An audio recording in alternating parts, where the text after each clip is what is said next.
Moi, je suis Emmanuel Dunouvian, je suis salarié du groupe Latécoère et j'ai été mis à disposition du pôle Aerospace Valley au sein du service développement et innovation des PME et plus spécifiquement sur le domaine matériaux et procédés. Et je fais partie des animateurs de cet écosystème. Alors pour ceux qui découvrent le Café Techno, en fait, c'est un webinaire qui a été mis en place par le pôle et qui permet de se retrouver régulièrement entre membres dans un cadre informel et puis de vous proposer en 1 heure de webinaire pour pouvoir prendre connaissance et enrichir votre expertise d'innovation sur les différentes thématiques des 5 écosystèmes du pôle. Alors sachez que le Café Techno d'aujourd'hui, il est enregistré et que vous pourrez le retrouver sur la chaîne YouTube du pôle Aerospace Valley courant semaine prochaine et que les supports de présentation seront également disponibles sur notre plateforme Connect collaborative, donc dans la communauté E2SMP qui vous est dédiée.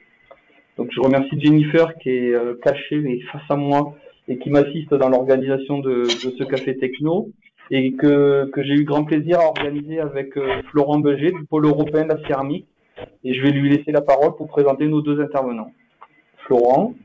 Oui, merci beaucoup Emmanuel. Donc merci beaucoup à tous de vous être connectés à ce webinaire. Donc effectivement, moi, je suis Florent Beger, je suis responsable Occitanie au sein du pôle européen de la céramique, qui est le seul pôle de compétences en France dans le domaine des céramiques et le pôle qui a une convention de partenariat justement avec Aerospace Valley. C'est aussi dans ce cadre-là qu'on co-organise ce Café Techno. Donc maintenant, place aux intervenants. Donc vous allez avoir dans un premier temps une présentation de Christophe Laurent, qui est directeur du CIRIMAT, qui va vous donner plutôt des exemples de travaux de recherche qui sont menés au CIRIMAT. Donc il va définir un petit peu les matériaux céramiques, les problématiques et les propriétés associées. Et puis vous avez alors ensuite une présentation de Marion Arias, qui est chef de projet chez Marion Technologies et qui va parler de par leurs compétences en développement de poudre céramique et métallique, du développement et des montées en échelle de synthèse de poudre sur mesure pour les secteurs, on est dans un café techno aujourd'hui, pour les secteurs de l'aéronautique et du spatial. Voilà. Donc je vais laisser la parole maintenant à Christophe Laurent. Oui. Donc juste pour avant de leur laisser la parole, 2 mots, Christophe et Marion vont avoir un quart d'heure, 20 minutes de présentation chacun. Tous vos micros sont fermés et sachez que pour poser vos questions que nous dévoilerons à la fin du webinaire, vous avez un petit point d'interrogation dans le menu de droite de GoToWebinar et vous posez vos questions par écrit. Et je les lirai à la fin des 2 présentations. Donc merci pour votre écoute, bonne conférence à vous et on laisse la parole à Christophe.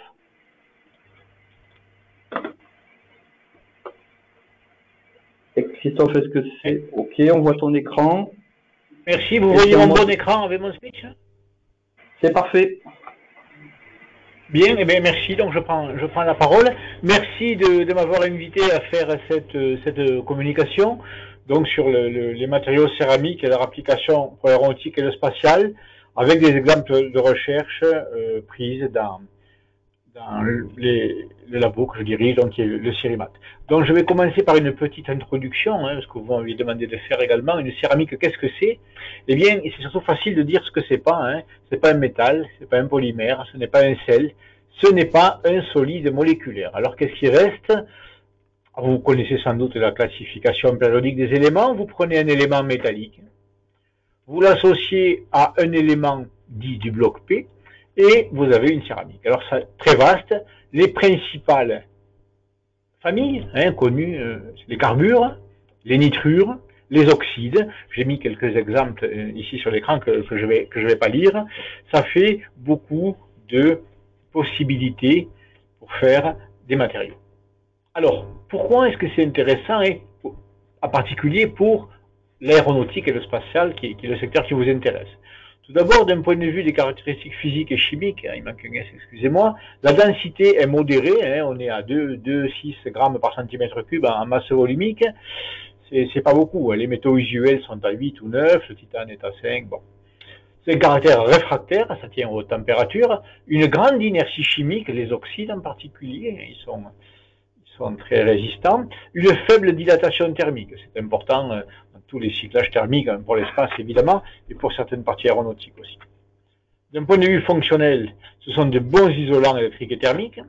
Il y a toutefois des possibilités de semi-conduction pour certaines céramiques, et elles ont aussi certaines caractéristiques magnétiques. Enfin, des propriétés mécaniques, sont des matériaux rigides, durs, qui résistent à l'usure et qui résistent bien en compression. Alors vous allez me dire, c'est bien, il n'y a que des qualités, il n'y a pas de défauts. Et si, il y a pas beaucoup de défauts, mais ils sont importants. La résistance est faible en traction et surtout, le comportement est fragile et la ténacité est faible, ce qui veut dire que si ça cogne, ça casse. La céramique supporte mal les chocs mécaniques et globalement, il n'y a pas de possibilité d'absorption de contraintes mécaniques extrêmement élevées. C'est le point faible, si on peut dire, des céramiques. Mais si on compare maintenant certaines caractéristiques dans ce qu'on appelle les diagrammes d'HB, ici je prends la résistance mécanique en fonction de la température max d'utilisation. Vous voyez, elles sont en haut à droite. La flèche rouge, je les montre, c'est jaune. C'est la plus grande résistance quasiment aux plus grandes températures en service. Ça, quand vous voulez travailler au-dessus de 1000 degrés, ou même au-dessus de 500 degrés, ça devient vraiment quelque chose d'important. Si maintenant on prend la résistance mécanique pour le coût relatif, parce qu'évidemment tout ça, ça a un coût, ben vous voyez, c'est le bloc orange au milieu, le petit orange au milieu, c'est encore quelque chose qui est cher parfois, mais qui est très performant. Alors si je viens maintenant au CIRIMAT, eh bien, nous sommes un laboratoire universitaire qui a 3 tutelles, à l'université Toulouse 3 Paul Sabatier, le CNRS et Toulouse INP, il y a l'école d'ingénierie NSACEF. Nous sommes répartis à l'UT3 à la gauche de l'écran là sur 3 sites, pharmacie, chimie et physique. Moi je suis en chimie et les travaux d'aujourd'hui c'est essentiellement venu de ce site-là. Et puis à Toulouse INP, nous sommes à l'école NSACEF. Nous, vous le verrez sur mes transparents, nous sommes labellisés Institut Carnot depuis longtemps, et donc on appartient à l'Institut Carnot avec des autres unités qui sont localisées à Montpellier. Donc, nous sommes un laboratoire de sciences et ingénierie des matériaux, qui s'intéresse à l'élaboration des matériaux par des procédés que nous tâchons de maîtriser, toutes les techniques de caractérisation, mesure et simulation rendues possibles par les moyens modernes, à la fois de microscopie et de calcul. Et puis on s'intéresse aussi aux problématiques de vieillissement, durabilité, de protection. Donc finalement, si on a un problème qui nous est soumis par les industriels, eh bien, on peut en général réunir une équipe projet en piochant des gens qui ont des compétences diverses et complémentaires pour répondre au mieux aux besoins de la demande exprimée. Alors si je vous donne maintenant des exemples de recherche au CIRIMAT, je ne fais pas de science, je peux vous donner quelques exemples comme ça. Alors, les sources d'énergie embarquées, supercondensateurs, batteries, piles à combustible, là c'est une image avec des matériaux dits MXN, où on a quand même une très grosse reconnaissance. Autre exemple, des films transparents conducteurs, oxyde, iodure, pour les problématiques de type énergie solaire, pour du photovoltaïque. Autre exemple, des oxydes, des couches sensibles pour les capteurs de gaz avec des problématiques de type qualité de l'air, éventuellement de l'air embarqué ou de l'air de certaines installations. Les revêtements thermo-optiques pour la régulation thermique, ce sont des sulfures nickel pour notamment des parties de satellites qui sont soumis à des cycles évidemment jour-nuit et chaud-froid extrêmement importants et aussi pendant extrêmement longtemps. Donc là je ne détaille pas trop, je vais donner maintenant quelques détails sur des recherches qui peuvent vous parler aussi. Donc les composites à matrice céramique pour l'électronique de puissance, on parle évidemment beaucoup de l'avion, de l'aéronef électrique évidemment. Donc l'intégration et la réduction de taille des composants fait que la densité de puissance augmente, la température des modules en service augmente, ce qui fait que le champ électrique augmente énormément là où il y a le point triple céramique, métal et le gel silicone pour accrocher l'électrode à la céramique, qui ici est un nitrure d'aluminium. Et sur ce petit schéma, vous voyez que le champ va dépasser des valeurs admissibles à ce point triple. Donc l'idée c'est qu'en fait la solution, c'est d'avoir un substrat céramique qui soit un gradateur de champ électrique, que le substrat céramique lui-même puisse s'adapter en fonction de ce qu'il reçoit électriquement. Donc ça inclut des zones de propriété électrique contrôlées, et il y a une image de matériau donc macroscopique, l'échantillon élaboré en une seule étape, ça fait 2 cm de large, et puis une image de microscopie électronique en transmission. Je ne sais pas si vous voyez la barre, la petite barre d'échelle fait 5 nanomètres. Hein. Donc là, vous avez une caractérisation de la chose. Je ne rentre pas dans les détails, que d'ailleurs je ne connais pas. Hein. C'est quelque chose de breveté par les collègues. Collaboration avec le labo Laplace et la DGA. Donc il y a des solutions originales pour ce problème-là. Autre problématique associée à ça, c'est les modules de puissance demandent qu'il y ait un convertisseur statique, donc il faut filtrer les signaux électriques, et donc il faut un condensateur. Et si on fait un schéma global du système, vous voyez, par-ci par-là, il y a des condensateurs, c'est les 2 blocs rouges hein, sur le schéma. L'idée ici maintenant, c'est d'intégrer le condensateur dans le substrat, c'est-à-dire dans la céramique hein, qui est marquée avec l'ovale vert, là, l'intégrer dedans, et pour ça, il faut des formes complexes multimatériaux, à la fois isolants, à la fois électriques, avec des gradients de composition. Ça permet de simplifier le système, ça permet de l'alléger aussi certainement, et c'est une solution originale. Ayant parlé de formes complexes multimatériaux, je vais rester là-dessus, mais sur des exemples totalement différents. C'est-à-dire les formes complexes multimatériaux par la technologie SPS, Spark Plasma Sintering, aussi appelé fruitage de flash. Nous avons réceptionné la première machine en France en 2004, maintenant il y en a une vingtaine. C'est une techno qui vient du Japon et qui est extrêmement puissante. On prend une poudre, cette poudre on la met dans une machine, ça fait un compact et on le densifie. Je rentre pas non plus dans les détails, hein, c'est assez particulier, c'est assez rapide. Hein, c'est assez rapide et on a un excellent contrôle de la microstructure. Par exemple, vous avez à gauche des céramiques transparentes qui sont faites en quelques minutes, ça veut dire qu'elles sont extrêmement peu poreuses. Hein. Vous avez donc au milieu une céramique à grains ultra fins. Vous voyez que la barre d'échelle fait 100 nanomètres, on est beaucoup plus petit que 100 nanomètres. Et conserver ce niveau de petite taille dans un matériau consolidé, hein, frité, solide, c'est pas si facile, donc ça le permet. Et puis à droite, une image avec un multimatériau avec des nanotubes et un oxyde, qui est juste une illustration de la chose. Pour donner un autre exemple de multimatériaux élaborés par SPS, eh bien, des revêtements ou plaques abradables céramiques pour ou sur des secteurs d'anneaux. Les secteurs d'anneaux, c'est ce qui va entourer les pales dans la turbomachine. Bon, pour l'instant, on a 11 brevets avec les sociétés du groupe Safran. Il y a encore un doctorat qui a été soutenu hier là-dessus. C'est quand même quelque chose d'extrêmement important de pouvoir faire des orbes de turbines ou des secteurs d'anneaux qui soient vraiment faites de manière à la fois abradable et aussi résistante à l'érosion. Donc, du point de vue des formes complexes, eh bien, on est passé de la preuve de concept des formes complexes 3D métalliques hein, à des formes céramiques avec des fabrications là aussi relativement rapides et qui ne nécessitent pas d'usinage après, ce qui est un assez grand avantage. Si maintenant je change un petit peu de registre pour passer à des matériaux photoluminescents, eh bien, ces matériaux photoluminescents, ils consistent à associer un marqueur qu'on appelle un luminophore à une céramique. Et puis, si l'objet subit un événement thermique, le signal de photoluminescence sera modifié, puis on suivra l'intensité, la durée de vie, et ça donnera des infos sur le matériau en question. Si je prends encore une orbe de turbine avec un revêtement déposé par spray, il fait 20-30 micromètres, et bien ensuite, on peut l'étudier, faire une cartothermique en conditions réelles, c'est la cartothermique post-essai en conditions réelles, on voit les températures subies par l'échantillon. Collaboration également avec Safran Helicopter Engine, l'Institut Madère, l'ONERA, Marion Technologies, donc ici présent, et Marion présentera quelque chose tout à l'heure. Donc c'est quelque chose qui est là aussi d'une utilité certaine pour tout ce qui est soumis à des cycles thermiques et éventuellement à des répétitions plus ou moins grandes. C'est pas obligatoirement des pales d'objets aussi gros que ça quand même. On peut donner notre exemple ici des revêtements déposés par électrophorèse pour vous donner une idée de la caractérisation.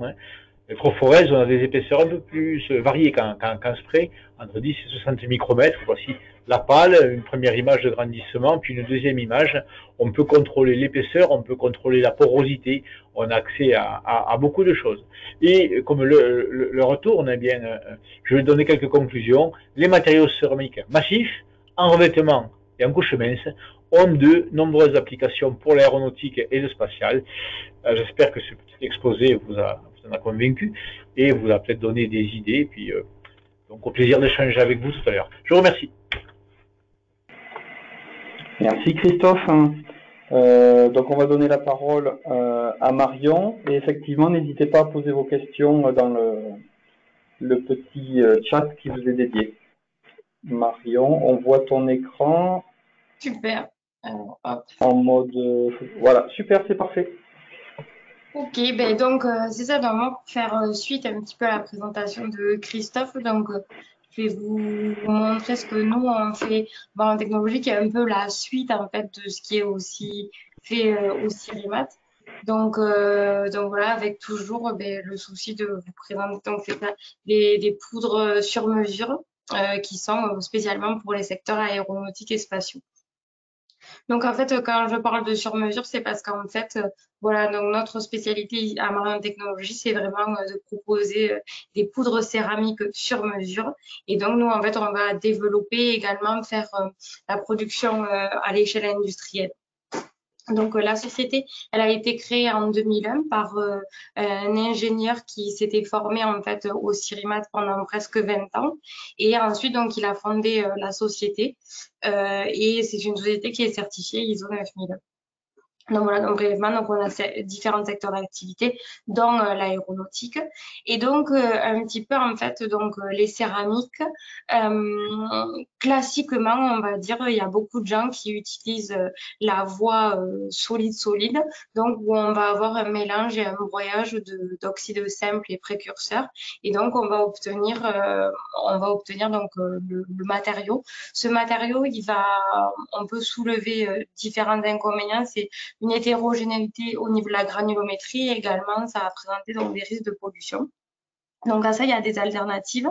Donc nous, on travaille principalement avec ces alternatives-là. Donc ils sont des synthèses via une approche par chimie douce. Donc par chimie douce, ça veut dire donc la précipitation. Donc on va avoir un mélange de sels métalliques et d'agents précipitants. Et donc ça va après traitement thermique, on va obtenir la poudre céramique qu'on souhaite. On a également des procédés sol-gel. Donc après hydrolyse, gélification et traitement thermique, là aussi, on va obtenir la poudre céramique et également, donc on va pouvoir passer par des synthèses hydrothermales et là, on va avoir une solution de sel mixte qui va être chauffée et mise sous pression et donc là aussi, après traitement thermique, on obtiendra notre poudre céramique. Donc, l'utilisation de ces différentes voies de synthèse, elles vont permettre de contrôler donc notamment la morphologie des poudres, la taille des particules, également de maîtriser la surface spécifique au niveau de la poudre. Et on va également, avec ce genre d'approche, permettre une homogénéité au niveau de la poudre qui va être très intéressante. Et donc, on contrôle donc les paramètres de poudre donc par la synthèse utilisée, mais également avec donc les traitements qui vont être mis, qui vont être appliqués en post-synthèse. Donc ces traitements-là, donc par broyage. Donc par broyage, on va finalement obtenir la taille de particules qu'on souhaite, qui va répondre à une application donnée. On va également pouvoir procéder à de l'enrobage. Donc, en fait, on a par exemple, vous voyez ici, une particule ferrite enrobée à CO2 donc pour donner certaines propriétés à la poudre. Et également, on va aussi pouvoir faire donc de l'atomisation, donc où on va faire un contrôle de la morphologie. Donc, on va avoir des particules qui seront sphériques. Et donc, ça va présenter l'avantage d'augmenter la coulabilité. Et ça, pour certaines applications, ça va pouvoir être intéressant. Donc, globalement, ça veut dire qu'en fait, là, je vous présente l'entreprise aussi, mais en fait, c'est qu'on fait sur mesure des poudres qui s'appliquent aux applications finales des clients. Et donc, par exemple, on va pouvoir maîtriser, enfin, voilà, c'est globalement pour l'industrie céramique, on va pouvoir maîtriser les poudres qu'on fait via l'utilisation de différentes voies de synthèse et également des traitements post-synthèse. Donc également, ce qu'on propose, c'est parce qu'en fait, donc du coup, on produit la poudre, mais on peut également produire donc des pièces. Et donc les pièces, ça va être par exemple des comprimés. Donc les comprimés, ça va avoir la même utilité que la poudre, mais seulement l'utilisation elle sera plus aisée. Donc notamment, on peut penser à quand on doit remplir des réacteurs avec des poudres, si on a la poudre qui est commercialisée sous forme de comprimés, comme nous on fait, ça peut être plus facile à manipuler. Également, on va avec la poudre qu'on produit, pouvoir via une pression uniaxiale former donc des pastilles avec un diamètre après filetage qui va jusqu'à 70 mm. Et donc ça, par exemple, ça aura des applications piézoélectriques.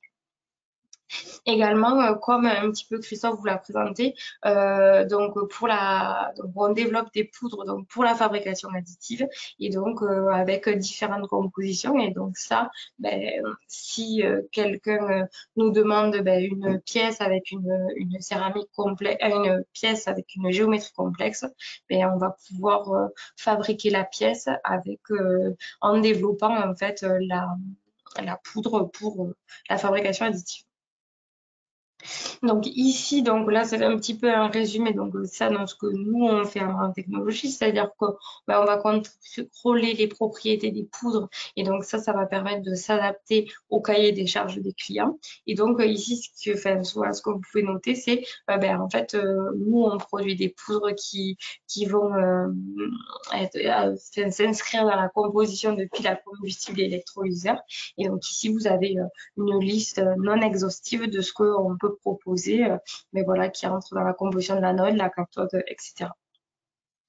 Donc voilà, donc vous avez vu la partie un petit peu développement de poudre, donc là par rapport à ce que je vous ai présenté, par rapport aussi à Christophe, donc c'est ça. Et là en fait, nous parce que produire la poudre au laboratoire en R&D, c'est quelque chose. Et ensuite après, il faut faire donc la montée en échelle. Et donc ça veut dire que il faut des réacteurs, voilà, qui sont capables d'aller à des quantités industrielles. Donc voilà. Donc là ici vous avez un exemple. Ici également vous avez un exemple de faire une photo de ce que c'est un atomiseur. Donc pour pouvoir produire dans des particules sphériques. Ensuite, donc, un petit peu comme Christophe vous l'a présenté, donc les céramiques, elles se caractérisent en fonction de différentes choses. Et donc, nous, c'est ça l'entreprise, on a donc un laboratoire complètement équipé pour pouvoir caractériser les poudres. Donc, comme vous l'a dit Christophe, donc on va aller regarder la morphologie des poudres, leur phase, donc la structure cristalline de la poudre, également la surface spécifique et aussi la granulométrie des poudres. Et tout ça, ça va caractériser les poudres céramiques. Donc, nous, on a une activité industrielle, donc où on va avoir donc des affaires avec des clients qui nous demandent sur cahier des charges de produire le produit qu'ils souhaitent. Également, on participe donc à des projets de recherche collaboratifs avec différentes thématiques. Donc, les piles à combustible et électrolyseurs. Donc, là, vous avez quelques exemples. Également, on a travaillé donc sur la capture du CO2 et on a également travaillé sur un projet collaboratif avec la fabrication additive, où donc en fait c'était un ensemble d'étudiants au doctorat qui produisaient, donc il y avait la production de poudre céramique qui était assurée par la technologie, et ensuite après chaque partenaire développait soit les machines, voilà, etc., pour arriver à développer donc les céramiques dans la fabrication additive. Donc également, donc ça c'est un petit peu donc le projet que vous a présenté Christophe, et donc c'est la formulation, le projet FreeMat, donc qui portait sur la formulation de revêtements innovants pour une mesure adaptée de température. Et donc ça c'était un projet qui avait été soutenu par le pôle Aerospace Valley, et le responsable du projet donc c'était Safran Copter Engines. Et donc là, l'objectif, c'était de développer des techniques de cartographie de température de surface.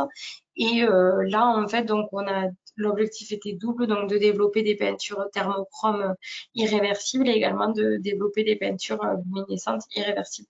Donc pour les peintures luminescentes, c'est un peu ce que vous a présenté Christophe. Donc moi, je vais plus vous parler donc des revêtements thermochromes. Donc en fait, Polychrome et Marion Technologies étaient responsables du développement des pigments thermochromes. Et ensuite, après, il y avait donc toute la partie élaboration des peintures et ensuite évaluation colorimétrique de la tenue des peintures sur éprouvette. Et donc, nous, ce qu'on a fait, c'est qu'on a identifié les pigments thermochromes, donc ça, en interaction avec les autres partenaires.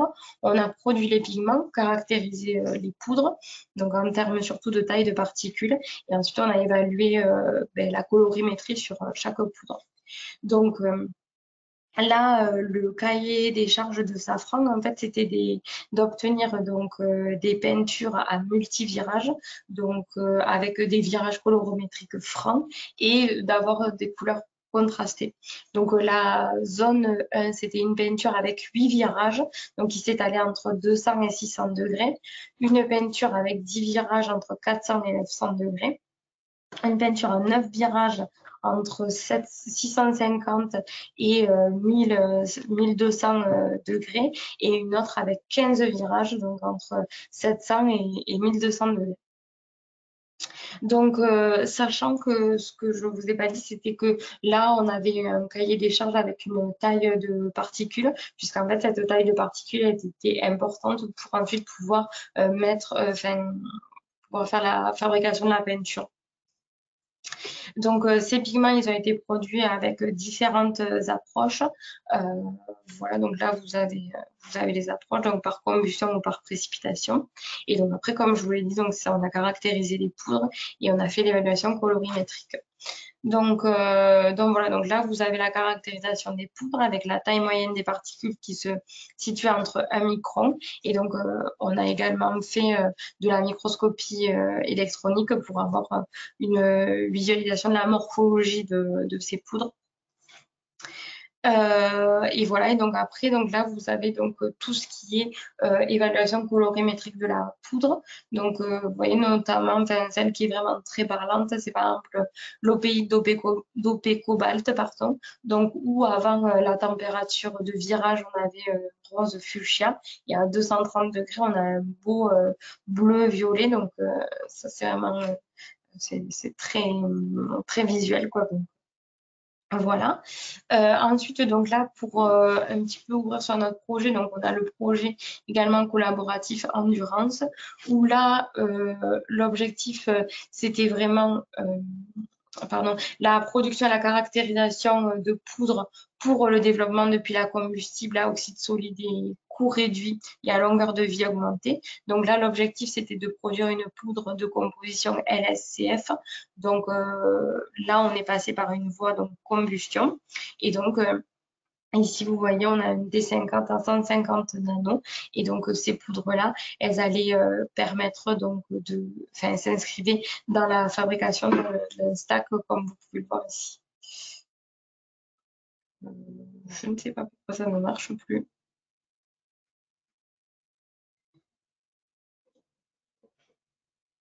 Veuillez m'excuser. Voilà, pardon. Donc là, ici, donc, vous avez un autre projet, donc avec la production et caractérisation de poudre pour la fabrication d'électrolyseurs haute température de forme tubulaire en matériaux céramiques robustes, efficaces et pérennes pour la production d'hydrogène. Donc là, c'était une autre composition, donc BCZY. Et donc, là, pareil, donc on passait par une voie combustion. Et donc là, vous voyez ici donc un diffractogramme. Donc en fait, puisque en fait, on se base sur l'obtention d'une phase BAZRO3.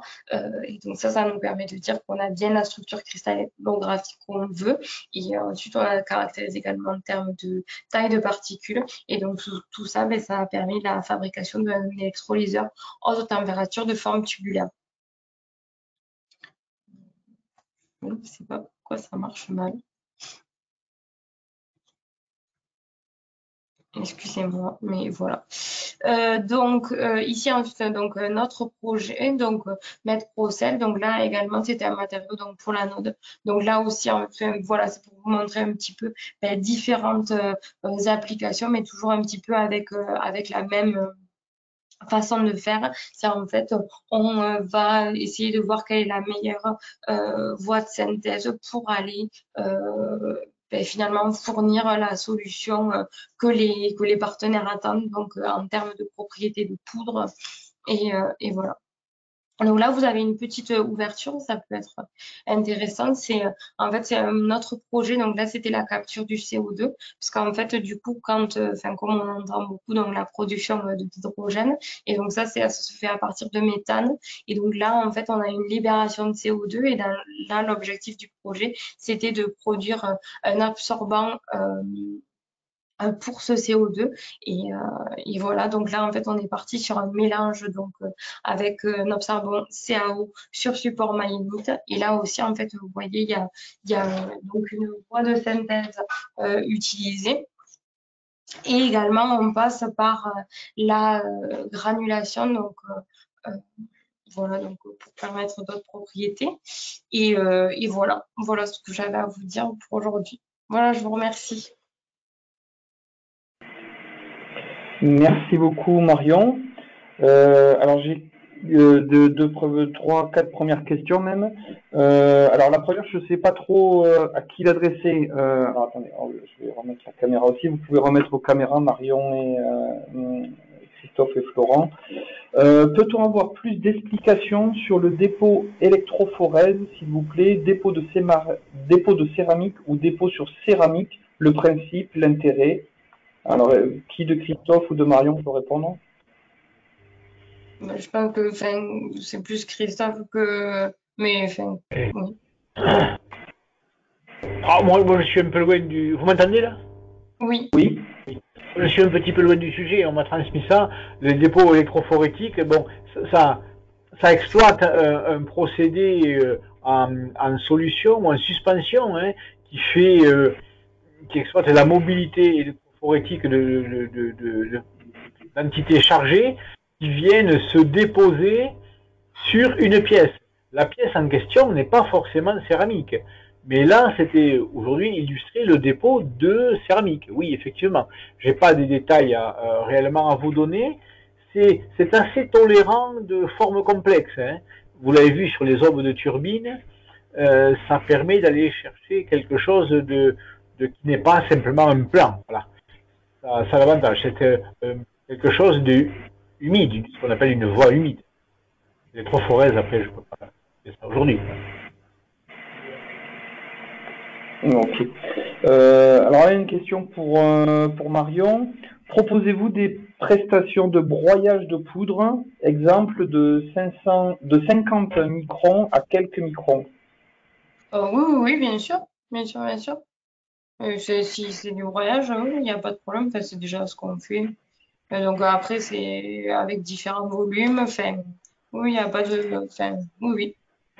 Ah, ok. Dans tous les cas, pour les auditeurs, si vous avez besoin de mise en relation après ce webinaire, n'hésitez pas à passer par moi-même si vous n'avez pas les coordonnées de Christophe et Marion, et on vous mettra en relation directe avec eux. Peut-être une question pour Christophe, hein. Comment un industriel peut travailler avec le Cirimat? Pareil, les portes d'entrée, la définition du sujet. Alors, soit l'industriel connaît quelqu'un au Cirimat et identifier que son problème est porté par madame ou monsieur Untel parce qu'il a vu ça sur Internet, il appelle le chercheur concerné qui lui expliquera ça.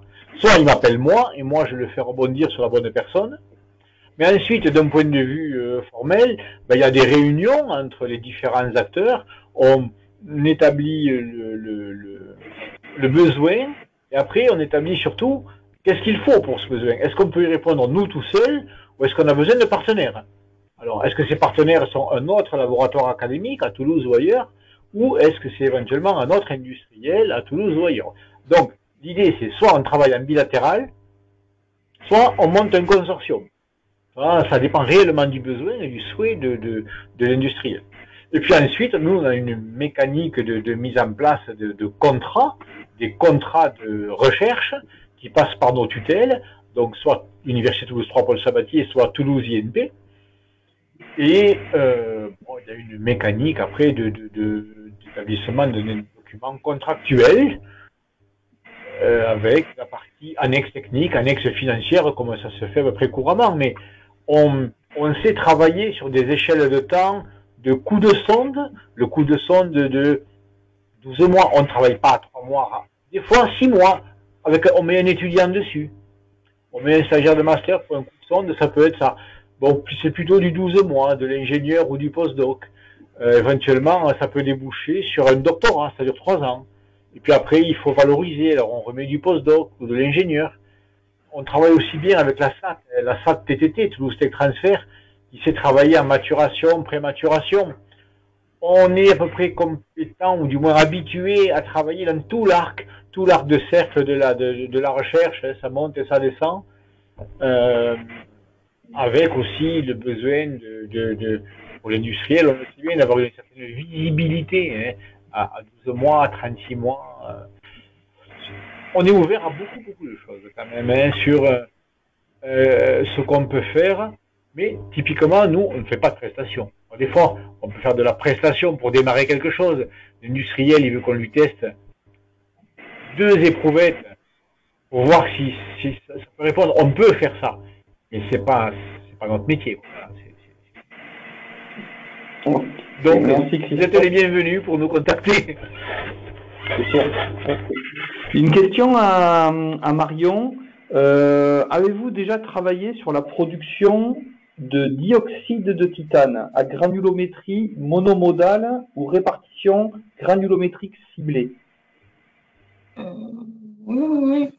Enfin, en fait, ça dépend surtout de la cible, en fait. Voilà, là, il faudrait l'en savoir plus, vu que, enfin, TiO2, oui, il n'y a pas de problème. Après, c'est surtout la cible de la granulo. Enfin, mais oui, comme ça, je dirais qu'il n'y a pas de souci. Ok, donc toujours pareil, s'il y a besoin de mettre en relation, n'hésitez pas, on fera le nécessaire. Il me semble que dans ton exposé aussi, tu as évoqué le passage de la 3D métallique à la 3D céramique. Est-ce qu'il y a des réflexions qui ont été menées sur la fabrication additive multimatériaux? Ça, c'est moi qui l'ai fait, mais c'était pas en FABAD, c'était en SPS. Pour le métal, c'est relativement facile parce que le métal consolide bien, on va dire, frite bien. Voilà. Les céramiques, c'est toujours plus compliqué parce que d'une part, obtenir une densité relative proche de 100%, c'est pas facile, il faut monter haut en température. Et si on veut conserver des petits grains, c'est un problème. Donc l'avantage du SPS, c'est ça. Principalement, on travaille vite et bas en température. On peut aussi exploiter ce qu'on appelle le frittage basse température, qui peut densifier les zircones à 400 degrés. 400 degrés au lieu de 1600. Ça commence à devenir intéressant. Et c'est justement ça, on le couple à des techniques de fabrication additive pour faire les moules en quelque sorte. Eh bien, on va arriver à avoir des pièces extrêmement complexes, avec des microstructures extrêmement fines et bien contrôlées, et puis on pourra aussi faire du multimatériau.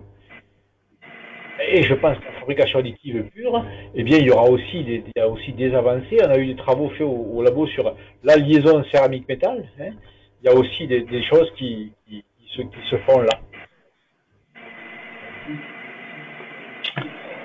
Ok, merci pour ton retour, Christophe. J'ai pas d'autres questions. Est-ce que peut-être Florent, si j'ai pas d'autres questions, on va donner le mot de la fin. Après, peut-être y avoir. Attends, Florent, il y a une question du coup. Quelles sont les dimensions accessibles en SPS? Peut-on faire des formes complexes? Les formes complexes, oui, ça je pense que je vous ai montré des hommes de turbine et des éléments de compresseur. Oui, là on peut faire beaucoup de choses. Il y a des choses qui sont moins faciles à faire qu'en fabrication additive, c'est des formes totalement creuses, très très poreuses et creuses.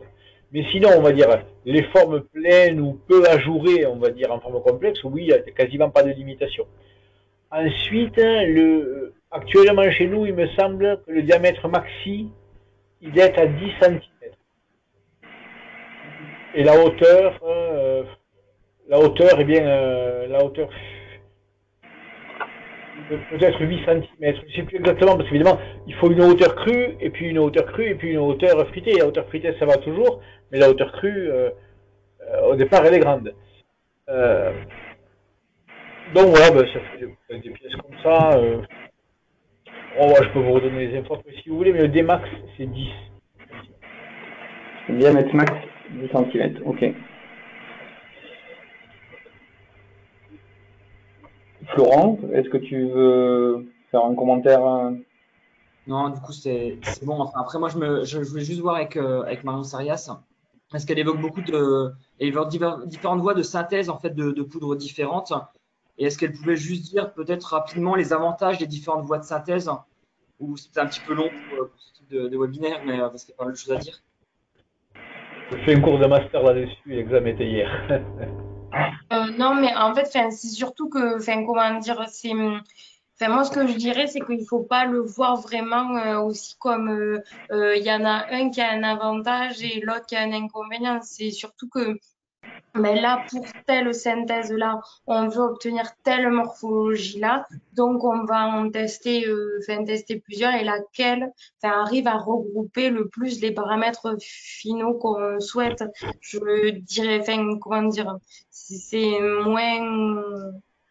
moins simple que tel sein-là, c'est plus avantageux que Oui. l'autre. En fait, je partirais plus dans l'idée, voilà, de dire, c'est surtout qu'on veut répondre à un cahier des charges et donc, quand on développe la poudre, nous, on se dit, on a ces propriétés finales-là qu'on veut. Donc, souvent, on teste au moins 2 approches et laquelle va permettre d'obtenir ce qu'on veut. C'est pas vraiment un avantage, un inconvénient, quoi.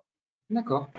Si je peux dire un mot quand même, hein, parce que pour simplifier vraiment à l'extrême, les synthèses dans l'eau, ben, c'est pratique parce que c'est dans l'eau, c'est excellent en contrôle de granulométrie et de morphologie, mais ça va pas très loin si la composition est complexe en termes de plusieurs cations. Les précipitations dans l'alcool, ça permet de contrôler le plurication.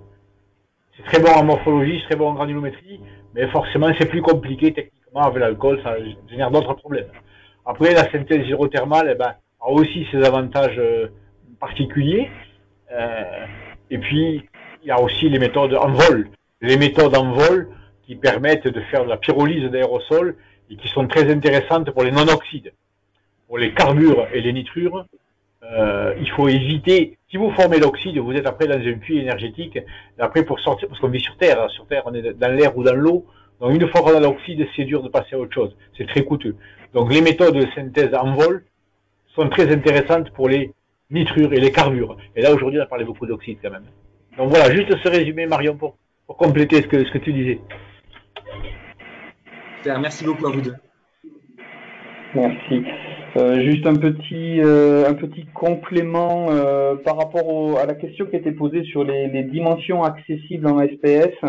Donc vous avez une machine côté Sirimat, je crois que aussi côté Norimat, ils ont une machine et ils disent qu'ils peuvent aller aussi un peu plus loin, un peu plus grand en diamètre. Donc en fonction de la taille. Sauf erreur, pour l'instant ils ont la même machine que nous. Ils ont l'intention, je suppose qu'ils ont l'intention d'acheter plus gros, hein, ça devrait être leur intention, je sais pas trop où ils en sont.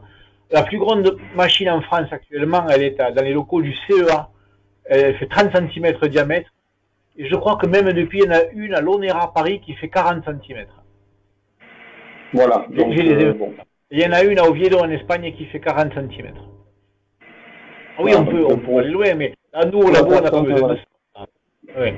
On a deux machines, une petite et une grosse, mais en France, on peut trouver 30 ou 40 cm. Ok, je n'ai plus d'autres questions, donc si vous voulez des compléments d'information, n'hésitez pas à revenir vers nous, on vous mettra en relation avec Marion et Christophe. Donc ça va nous permettre de pouvoir terminer un tout petit peu plus tôt webinaire. J'espère que ça aura été intéressant. En tout cas, vous étiez assez nombreux à être connectés. Donc, vous aurez un replay semaine prochaine et puis les mises à disposition des présentations qui seront faites sur notre plateforme collaborative Connect via le site Aerospace Valley.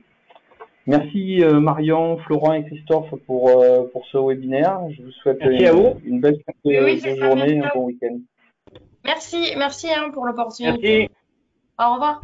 Avec plaisir. Au revoir. Merci beaucoup à tous, aux intervenants, aux participants et bien sûr à Aerospace Valley. Merci beaucoup.